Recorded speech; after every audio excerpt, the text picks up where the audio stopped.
शिप्रा नदी को प्रदूषण मुक्त एवं सतत जल प्रवाह के उद्देश्य से शिप्रा अध्ययन यात्रा शिक्षा को उदम से शिप्रा के संगम शिपावरा तक 280 किलोमीटर यात्रा की 3 वर्ष तक अध्ययन एवं उसके बाद रिपोर्ट के आधार पर एनजीटी में याचिका लगाई गई है, जिसमें कलेक्टर को आदेश किया गया कि शिप्रा नदी के आसपास अतिक्रमण और गंदगी होने से रोके, लेकिन इसका पालन नहीं हो रहा है। देखिए एक खास रिपोर्ट। उज्जैन स्थित शिप्रा नदी में बढ़ते प्रदूषण के स्तर पर चिंता जाहिर करते हुए एनजीटी ने आदेश पारित किया है, जहां ट्रिब्यूनल ने कहा कि शिप्रा नदी के संरक्षण व निगरानी की जिम्मेदारी अधिकारियों पर है। औद्योगिक एवं घरेलू कचरे को नदियों के जल में मिलने से रोकने के लिए बड़े कदम उठाने की जरूरत है।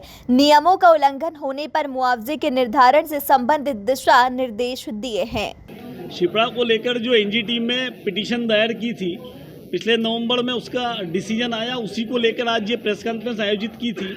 इसमें अतिक्रमण को लेकर चारों कलेक्टरों को एनजीटी ने निर्देश दिए हैं कि नदी के 100 मीटर दोनों किनारों पर फ्लड जोन जो है उसके बाद 100 मीटर दोनों किनारों पर अतिक्रमण, किसी भी प्रकार का अतिक्रमण नहीं होना चाहिए, ऐसे स्पष्ट निर्देश हुए हैं। साथ ही नदी के सीमांकन पूरा होना चाहिए, उद्गम से लेकर एंड तक। नदी का वास्तविक पुराना स्वरूप क्या था और वर्तमान स्वरूप क्या है, इसका पूरा एक सीमांकन होना चाहिए, ऐसे एनजीटी ने कलेक्टर को निर्देश दिए हैं।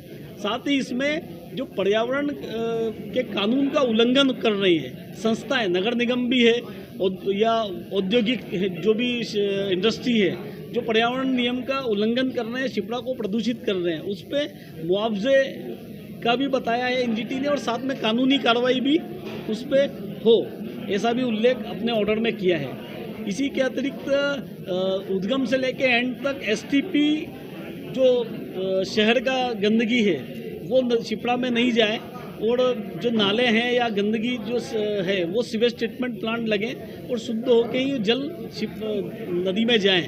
तो एसटीपी और इसी प्रकार उद्योगों के लिए ईटीपी, ऐसे दोनों प्लांट लगे और उसके देखरेख की व्यवस्था भी हो। हर शहर में एक ऑपरेटिंग सिस्टम हो उसके देखरेख के लिए, और उसकी मॉनिटरिंग कलेक्टर और राज्य निगरानी समिति, ऐसी 2 एजेंसी उसकी लगातार मॉनिटरिंग करें। ये एक निर्देश भी एनजीटी ने दिया है।